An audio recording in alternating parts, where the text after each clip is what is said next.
जय बोलिए त्रिकालवर्ती त्रैलोक पूज्य विश्वाराध्य पंच परमेष्ठी भगवान की, अनंत अनंत सिद्ध परमेष्ठी भगवान की, वर्तमान जन शासन नायक श्री वर्धमान महावीर भगवान की, परम पूज्य आचार्य भगवान श्री समंत भद्र स्वामी मुनि महाराज की, परम पूज्य सिद्धांत चक्रवर्ती आचार्य गुरुदेव श्री विद्यानंद जी मुनि महाराज की, विश्व कल्याण कारक अहिंसा प्रदान श्रीमद विश्व धर्म की, जैनम जयतु शासनम विश्व कल्याण कारकम। धर्म स्नेही सत श्रद्धालु, यहाँ पर उपस्थित आप सभी भव्यवर पुंडरीक पुण्यात्मा महानुभाव, रत्न करंडक श्रावकाचार्य की वाचना में विगत दिवस मंगल सूत्र के उपरांत प्रतिज्ञा वाक्य या संकल्प सूत्र को देखा था, जिसमें आचार्य महोदय ने कहा कि मैं ऐसे धर्म को कहता हूँ जो धर्म कर्म का निवारण करने वाला है, आत्मा से कर्मों को दूर करने वाला है और आत्मा को दुख के गर्त में से निकाल करके उत्तम शाश्वत सुख में स्थापित विराजमान करने वाला है। उस धर्म को मैं कहता हूँ, किंतु धर्म का स्वरूप नहीं बताया, वह धर्म है क्या। कर्म से निवारण करना, उत्तम सुख को देना, ये तो धर्म का फल हो गया, किंतु धर्म का स्वरूप क्या है। क्योंकि वर्तमान काल में अनेक प्रकार की व्याख्याएं धर्म के संबंध में प्राप्त होती हैं। किसी को कोई वस्तु धर्म के रूप में रुचिकर लगती है, कोई व्याख्या अच्छी लगती है, तो किसी को कोई दूसरी। और कई बार ऐसा भी होता है, धर्म की अनेक समुचित और समीचीन व्याख्याएं भी देखने को मिलती हैं। उनमें भले ही अर्थ भेद न हो, भाव भेद न हो, किंतु शब्द भेद तो प्राय करके प्राप्त होता है।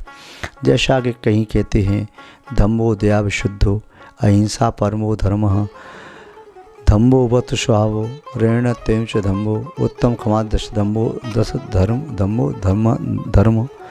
इसके साथ साथ सत्य को भी धर्म कहा, आचौर को भी धर्म कहा, दान पूजा आदि को भी धर्म कहा। तो धर्म की बहुत सारी व्याख्या समीचीन शास्त्रों में भी प्राप्त होती है। फिर यहाँ धर्म का स्वरूप आचार्य महोदय जो कह रहे थे कि जिस धर्म के माध्यम से कर्म का निवारण होता है, आत्मा उत्तम सुख में पहुँच जाती है, वह धर्म क्या यही धर्म है? इनमें से कौन सा धर्म है? तो इस संबंध में आचार्य महोदय की बात ही सुने कि उन्होंने जिस प्रकार का संकल्प सूत्र कहा कि ऐसा धर्म मैं कहूँगा, तो उनकी दृष्टि में वह कौन सा धर्म है जो धर्म आत्मा से कर्मों को अलग कर दे, आत्मा को कर्मों से मुक्त कर ले और आत्मा को उत्तम शाश्वत सुख में पहुँचा दे। यदि हमने उनकी बात को नहीं सुना, किसी और की बात को मान करके बैठ गए कि धर्म ये है, तो उस धर्म से आचार्य महोदय के द्वारा जो निर्देशित इष्ट स्थान है, उद्देश्य है, उसकी पूर्ति शायद न हो सकेगी। तब आचार्य महोदय स्वयं ही धर्म के स्वरूप को यहाँ कह रहे हैं, जो उन्होंने केवली भगवंतों के माध्यम से, जो आराती आचार्यों के माध्यम से प्राप्त किया। न केवल प्राप्त किया, उसे अपनी अनुभव की कसौटी पर कस करके परख लिया और उनकी आत्मा के प्रत्येक प्रदेश ने स्वीकार कर लिया कि धर्म का स्वरूप यही है। क्यों स्वीकार किया, तो उसका भी स्वयं कारण बताएंगे कि उन्होंने धर्म इसे ही क्यों कहा, किसी और को क्यों नहीं कहा। तो उनके शब्दों में देख रहे हैं कि आखिर में वो धर्म कहते किसे हैं। उसके बाद ही धर्म के संबंध में विवक्षाएँ, व्याख्याएँ और ऊहापोह अथवा यहें प्रकट की जा सकती हैं। तो पहले देखते हैं, सदृष्टि ज्ञान वृत्तानि धर्मम धर्मेश्वरा विदुः यदीय प्रत्यनीकानि भवन्ति भव पद्धति। यहाँ आचार्य महोदय कह रहे हैं, सत माने जिसका अस्तित्व है, अथवा सत माने जो समीचीन है, अथवा सत माने जो समीचीन का आधार है, अथवा सत माने ज्यों का त्यों। ये सत शब्द के अर्थ होते हैं, इसमें लगाया दृष्टि। तो समीचीन दृष्टि या अस्तित्व मूलक दृष्टि अथवा समग्रता को प्राप्त करने की दृष्टि अथवा वस्तु का स्वरूप जैसा है ज्यों का त्यों ग्रहण करने की दृष्टि, वह सदृष्टि है। वैसे तो सत शब्द ये विशेषण है, अब दृष्टि के साथ लगाया है, किंतु ज्ञान और वृत्ति के बीच में कुछ गैप नहीं दिया, तीनों शब्दों को एक मान लिया है, इसलिए सत शब्द का विशेषण तीनों में ही आरोपित होगा। क्योंकि ये सत शब्द आदि दीपक की तरह से उद्योतन करा, ये अपने प्रकाश को तीनों शब्दों में ये अंतर्निहित कर रहा है। सत शब्द की विशेषता तीनों में जाना चाहिए, यानी सत दृष्टि, सत ज्ञान और सत वृत्त। अब दृष्टि क्या? तो दृष्टि का अर्थ होता है निगाह, नजर या देखना, या अन्य शब्दों में कहें लुकना। तो ये लुक शब्द, देखना शब्द, निहारना शब्द, एक शब्द दृष्टि के इर्द गिर्द अपना अर्थ ध्वनित करते हैं। तो दृष्टि एक कार्य है, ये किसी का कार्य है, किसी का वस्तुत्व गुण है।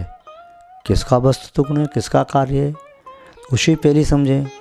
तो ये है दृग का वस्तुत्व गुण। दृग नेत्र, दृग की प्रवृत्ति ही दृष्टि है, किंतु ये दृग की प्रवृत्ति दृष्टि है, तो दृष्टि कहाँ प्रवृत्त होती है, इसका विषय क्या है? तो इसका विषय है दृश्य। ये दृग प्रवृत्ति दृष्टि है, यह दृष्टि प्रवृत्त होती है। दृग की जो क्षमता है वह दृश्य में जाती है, दृश्य में जाती है दृष्टि, देखने वाली दृग। तो जिसके पास दृग है, दृष्टि है, दृश्य है, वह कौन है? वह है दृष्टा। दृष्टा के पास दृष्टि भी है, दृष्टा के पास दृग भी है, दृष्टा के पास स्वयं का अपना दृश्य भी है, पर दृश्य को न देखे, अंतरंग को देखे। अथवा संसार में जो भी पदार्थ हैं, चेतन और अचेतन, उनको ज्यों की त्यों बस देख ले, क्योंकि ज्यों की त्यों देख लेगा तो जान भी लेगा, क्योंकि देखना कभी अकेला नहीं होता बिना जाने के। तो दृष्टि सम्यक होती है तो ज्ञान भी सम्यक हो जाता है। इससे क्या लाभ हुआ? हमने मान लिया ये ऐसा है और जान भी लिया ऐसा है, तो जैसा मान लिया जान लिया उसकी वैसी प्रवृत्ति हो रही है, तो आपको विकल्प नहीं आएगा। जैसे किसी वस्तु को आपने शाश्वत मान लिया, किंतु वस्तु नष्ट हो गई, तो आपको विकल्प आएगा, दुख होगा।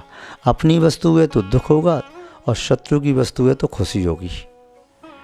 किंतु आपने स्वभाव जान लिया वस्तु नष्ट ही होनी है। ओस की बूंद अंकुरों पर चमकती हुई वह देवतुल्य मुक्ता की आभा को प्रदर्शित कर रही थी।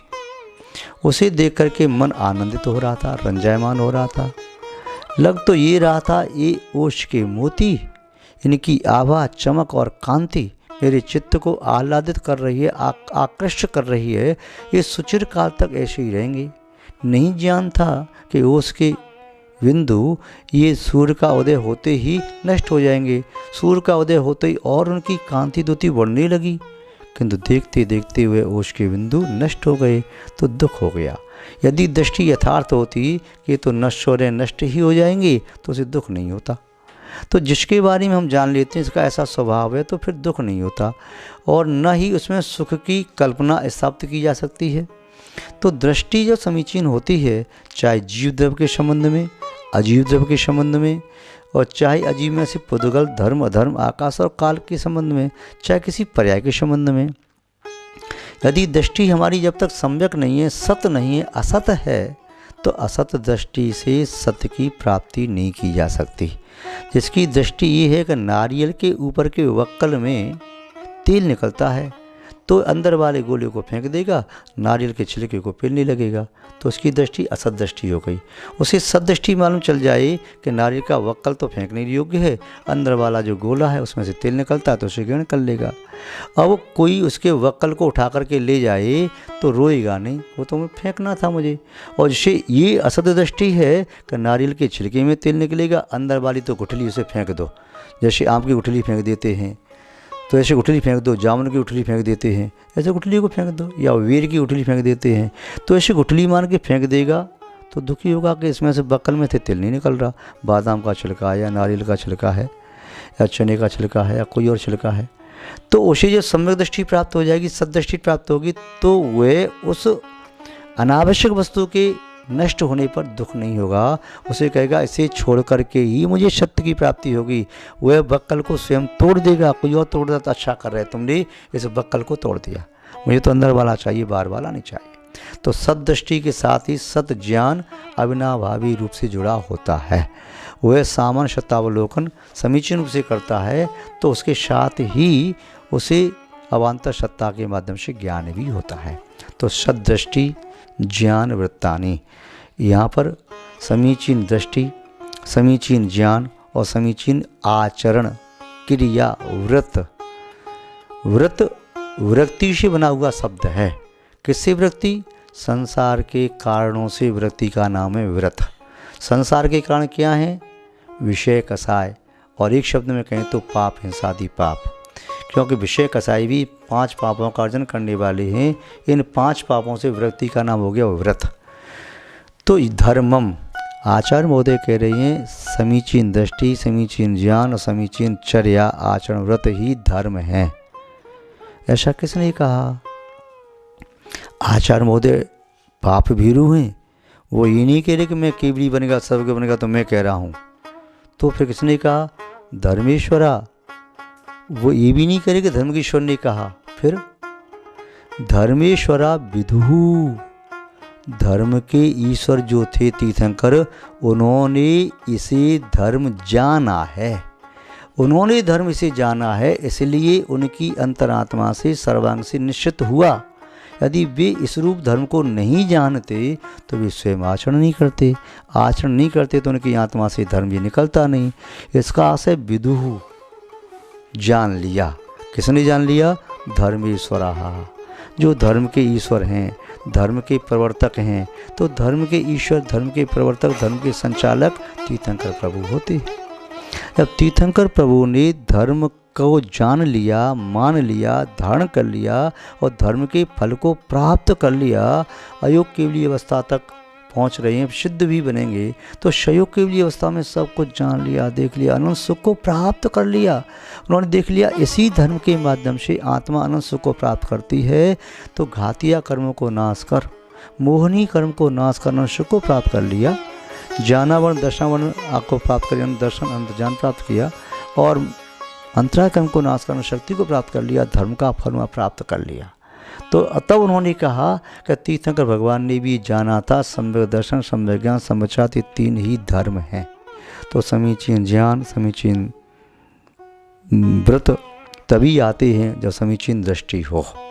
तो समीचीन दृष्टि अति आवश्यक है। आदि दीपक माना, जैसे उत्तम क्षमादि धर्म कहते हैं, उत्तम क्षमा, मार्दव, आर्जव, शौच, सत्य, संयम, तप, त्याग, आकिंचन्य, ब्रह्मचर्य, ये धर्म। तो यहाँ पर धर्म शब्द है, ये अंत्यदीपक है। उत्तम शब्द है, आदि दीपक है। जैसे सम्यक दर्शन ज्ञान छात्राणी, तो सम्यक ये आदि दीपक है, सूत्र में कहा। तो यहाँ सत आदि दीपक है, इसका प्रकाश जा रहा है। अब तीर्थंकरों ने जान लिया, उन्होंने धर्म को धारण भी कर लिया, उसके फल को भी प्राप्त कर लिया। यदि अभी हमारी सामर्थ्य नहीं है तो फिर क्या हानि है? क्या हानि है धर्म को हम प्राप्त न करें? तो कहा कि यदि यह प्रत्यनीकानि दृष्टि सदृष्टि ज्ञान वृत्तानि, यदि यह प्रत्यनीकानि सदृष्टि ज्ञान के विपरीत, यानी असद दृष्टि ज्ञान और व्रत, यानी असद दृष्टि, असद ज्ञान, असद व्रत, यदि यह प्रत्यनी इमानी कानी विपरीत जो हैं, इसके प्रति विपरीत प्रतिकूल हैं। क्या? मिथ्या दर्शन, मिथ्या ज्ञान और मिथ्या चारित्र। भवंती भव पद्धति, ये तीनों संसार के कारण होते हैं। ये तीन होंगे तो संसार में सुखदय प्रवृत्ति की जा सकती है, अनंत काल तक भ्रमण किया जा सकता है। तीन में से यदि एक छूट गया तो अनंत काल तक संसार में परिभ्रमण नहीं किया जा सकता। किंतु एक छूटता नहीं है, छूटे तो दो एक साथ छूटते हैं। मिथ्या दर्शन मिथ्या ज्ञान छूट जाता है तो मिथ्या चारित्र अब उसके पास नहीं बचा, पर सम्यक चारित्र भी नहीं है। दर्शन में तो ऐसा आता है कि या तो दर्शन मिथ्या होगा या सम्यक होगा, हो सकता है कि मिश्र भी बन जाए। ज्ञान भी मिथ्या होगा या सम्यक होगा, हो सकता है मिश्र भी बन जाए। पर चारित्र में फिर क्या है? प्रथम द्वितीय तृतीय स्थान में तो अचारित्र है, प्रथम द्वितीय तृतीय अचारित्र शब्द मानते हैं। पर चौथे स्थान में सम्यक दृष्टि है तो वहाँ पर भी असंयत सम्यक दृष्टि है, उसके पास भी अचारित्र है। पाँचवें में एक देश चारित्र प्रारंभ हुआ, छठवें से सकल देश व्यवहार चारित्र आया, सातवें से निश्चय चारित्र का प्रारंभ हुआ। तो समीचीन ज्ञान दर्शन और चारित्र ये व्यवहार मोक्ष मार्ग हैं। इनमें आत्मा की परिणति निश्चय मोक्ष मार्ग है। तो मार्ग, व्यवहार और मोक्ष, निश्चय को प्राप्त करने के लिए व्यवहार अनिवार्य है। छत पर पहुंचने के लिए सीढ़ी की आवश्यकता होती है। सीढ़ी आप जानते हैं, दो बल्लियां होती हैं, बीच में पेड़ होते हैं, दो बल्ली बराबर की होती हैं, साथ साथ खड़ी की जाती हैं। एक सम्यक की माने, एक ज्ञान की माने, उसका पेड़ लगाए जाते हैं, चारित्र के होते हैं, उन पर चढ़ करके ही चढ़ा जाता है। सम्यक दर्शन और सम्यक ज्ञान से कोई मोक्ष मार्ग ही नहीं बनता। सम्यक दर्शन और ज्ञान से मोक्ष मार्ग कैसे नहीं बनते? जैसे दो बल्लियों से कोई छत पर नहीं पहुंच पाता, पेड़ लगना जरूरी है, ऐसे ही मोक्ष मार्ग कर्म भूमि में प्रारंभ होता है, भोग भूमि में, स्वर्ग में, नरक में, और 2.5 दीप के बाद मोक्ष मार्ग नहीं है। और जहाँ पर है तो वह त्रंचों के लिए स्वयं पर्वत पर बताया कि वे देशवती जैसे होते हैं और वे वहाँ से स्वर्ग आदि व्यवस्था प्राप्त करते हैं। तो महानुभाव, ये आचार्य महोदय कह रहे हैं कि तीर्थंकर प्रभु ने जाना है सम्यक दर्शन, सम्यक ज्ञान, सम्यक मोक्ष मार्ग है और यही धर्म है। इसके विपरीत संसार मार्ग है। सीधे सीधे चलोगे तो मोक्ष मार्ग में, बैक होगे तो संसार मार्ग में, फिर बैक होगे तो मोक्ष मार्ग में। तो हम जैसे संसार मार्ग में चल रहे थे, अब उल्टा चलना प्रारंभ कर दें तो हम मोक्ष मार्गी हो जाएंगे, असंसार मार्गी।